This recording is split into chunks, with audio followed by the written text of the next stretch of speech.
System of units. तो mechanics में हम जो सिस्टम ऑफ यूनिट्स यूज़ करेंगे वो मोस्टली हमारे पास चार हैं। एक एसए सिस्टम है, सिस्टम इंटरनेशनल सिस्टम जिसे हम लोग कहते हैं। एक एमकेएस सिस्टम है, एक हमारे पास सीजीएस सिस्टम है और एफपीएस सिस्टम है।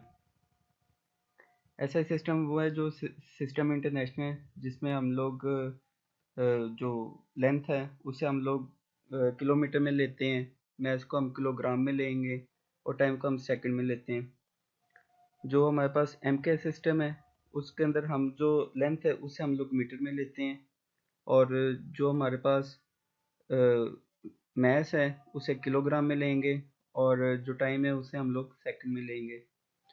जो हमारे पास सीजीएस सिस्टम होता है उसके अंदर हम जो लेंथ होती है उसे हम सेंटीमीटर में लेते हैं और मैस को हम लोग ग्राम में लेंगे और टाइम को हम लोग सेकंड में लेते हैं। एफपीएस सिस्टम में जो हमारे पास लेंथ होती है उसे हम लोग फुट में लेते हैं, जो हमारे पास मैस होता है उसे हम लोग पाउंड में लेते हैं और जो हमारे पास टाइम है उसे हम लोग सेकंड में लेते हैं। तो ये हमारे पास चार निज़ाम थे। उसके बाद हम लोगों ने एक कन्वर्जन सीखी थी क्लास में कि मैंने आपको बताया था कि अगर आपने किलोमीटर पर आवर से मीटर पर सेकंड में जाना है तो आप लोग 3.6 से डिवाइड करते हो, और अगर आपने मीटर पर सेकंड से किलोमीटर पर आवर में जाना तो ईजिएस्ट मेथड ये होता है कि आप उसे 3.6 से मल्टीप्लाई कर लो।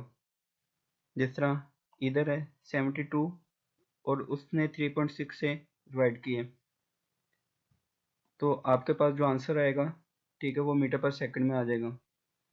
और अगर आपके पास मीटर पर सेकंड है और आपने किलोमीटर पर आवर में जाना है तो मैंने आपको बताया था कि आपने सिंपली 3.6 से मल्टीप्लाई कर देना होता है।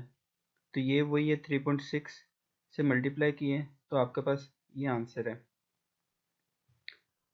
तो ये आज का हमारा लेक्चर था, ठीक है, जिसमें हम लोगों ने निज़ाम पढ़े, सिस्टम ऑफ यूनिट्स, चार सिस्टम है, SI system, MKS system, CGS system और एफडीएस सिस्टम। और हम लोगों ने कन्वर्जन सीखी थी जिसमें हमने किलोमीटर पर आवर को मीटर पर सेकंड में कन्वर्ट किए और मीटर पर सेकंड को किलोमीटर पर आवर में कन्वर्ट किए। तो यह आपका लेक्चर था। असाइनमेंट मैं आपको ग्रुप में शेयर कर देता हूँ। Okay, thank you very much.